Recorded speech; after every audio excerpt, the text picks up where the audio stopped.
of animating as well, because you think about your body position and everything else while you're riding. I don't know. People are not my forte, really. I like thinking about the 4 legs instead of 2 legs. I know there are people that are completely the opposite, but I don't know. I find them much more interesting. Yeah, it's fun. With Oblivion, we were really fortunate to get some voice talent that people know to join us for the project, including Patrick Stewart, Linda Carter, Sean Bean, Terrence Stamp.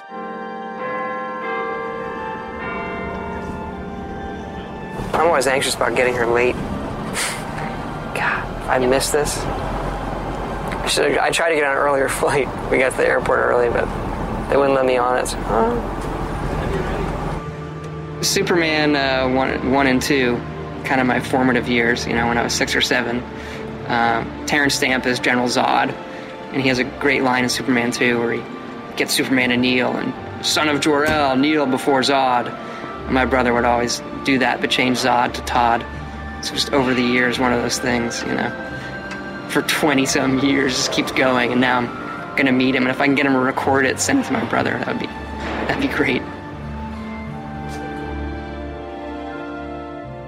As for the rest, the weak shall be winnowed, the timid shall be cast down, the mighty shall tremble at my feet and pray for pardon. Your reward, brothers and sisters, the time of cleansing draws nigh. Weakness will be purged from the world, and mortal and immortal alike purified in the refiner's fire. That gave me goosebumps. Terrence Stamp plays kind of he's the bad guy. Somebody who comes from a different line of kings, who wants to make this world his own. So he's kind of a priest. He's not a cackling maniac. We like to have our bad guys be a little grayer. We want that moment where the player goes like, maybe he's right. You think I mock you? Not at all. In your coming, I hear the footsteps of fate. You'll tell me if I'm overdoing it, won't you? Yeah. Impossible. It's impossible to overdo it.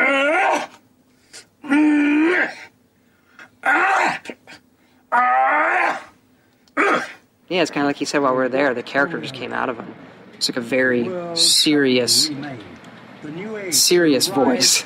You know the guy at the other end of that is serious, But if a god can die, how does his heart survive? Good. But when I wrote this role, I called them and I said, they're like, well, who do you want for this role? And they'd give me a list.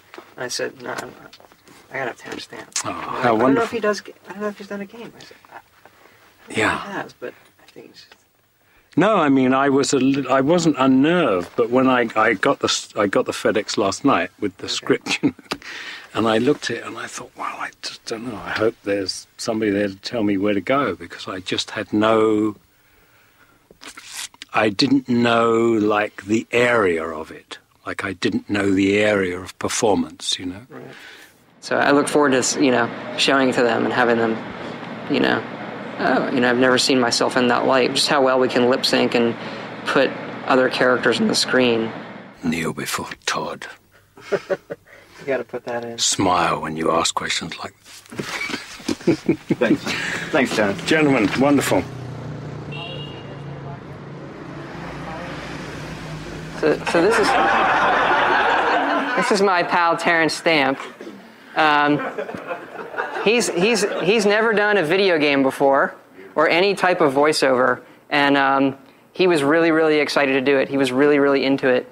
He was literally when we were recording him, leaping around doing the combat stuff so much that they couldn't record him. He was moving away from the microphone, I've heard rumors about the With Linda, she played the Nord females in Morrowind, and she came back for Oblivion to do the Nord females again. I played the Nord women, the Nords, and they are, I guess, a Viking-like race, and the women are fantastic warriors and very self-confident. Her voice and who she is fits perfectly with that role. I'd stay inside the city walls if I were you. There's no telling what's going to come out of that gate. Of course, the next guy is my wife and I with Patrick Stewart, who's equally as good. Ken had written a bunch of notes for Patrick Stewart on the character, very, very long, referencing things Stewart had done before. I thought was embarrassingly long, actually. But I forwarded it on here, sent it to Patrick, and Patrick came in and said, I got the notes on the character, and I was sort of like, and he's like, never in my life doing any role have I gotten such detailed notes, and I loved it. I am really intrigued. This sounds really cool. You guys have given this a lot of thought. I can't wait to do it. You want to hear something really cool? What? You need to go over to Mark Lampert's office right now. Okay. Is Ken still here? I don't know. I've been waiting. Just imagine the best it could be. It's even better than that. Yes. I think you want to come over to Mark Lampert's office right now. What, is it good? Where? It's in Mark's room, the sound room. On my way. I was born 87 years ago. For 65 years, I've ruled as Tamriel's emperor. But for all these years, I've never been the ruler of my own dreams. He was selling the product like, a reverend standing in front of his flock, which is exactly the tone I want. I mean, Patrick Stewart. This is the unedited stuff. Generals and kings have knelt at my command. That's such a cheesy line. That sounds good when he says it. Generals and Kings line? That's what I said every time I heard Make Our Camera saying this shit. Rises. It's like all the stuff that sounded so cheesy. These are the closing days of the Third Era.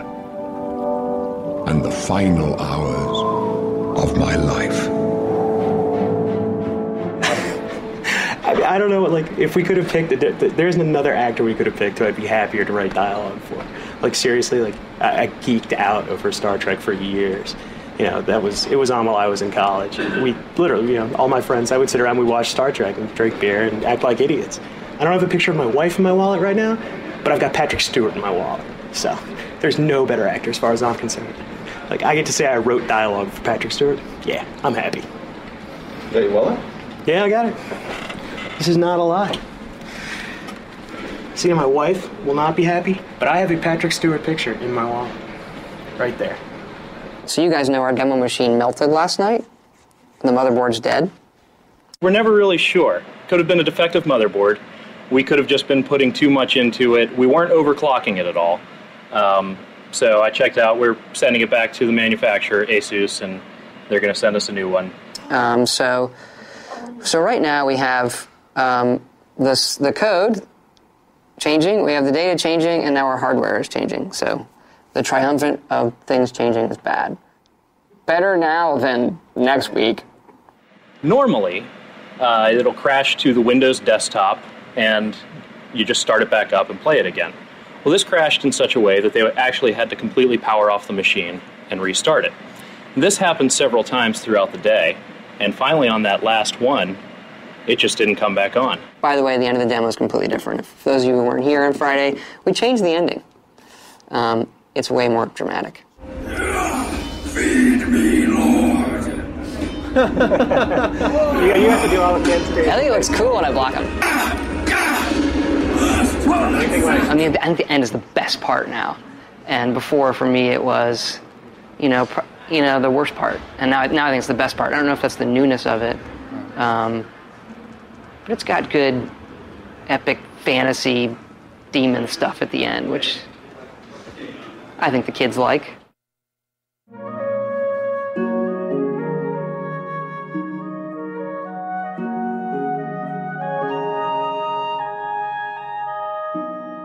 Yeah, the Force stuff for us has always been the kind of rendering-wise the craziest thing that we're trying to do, and the thing that also has the biggest visual impact of the game. People see it, wow, I've never seen that before. Usually when building a scene like this, I start out by placing the rocks.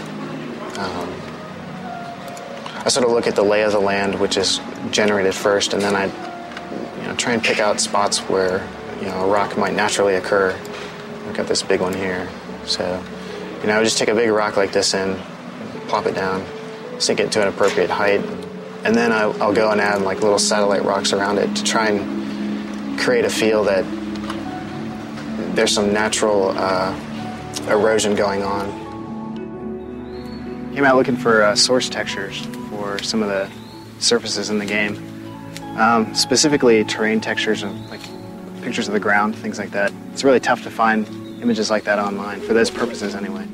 With the rock, a lot of the visual impact is going to boil down from the texturing, from the coloration in it, and then using like shader techniques to try and get the shine and sheen and the cragginess to it, like how the lighting splays across it.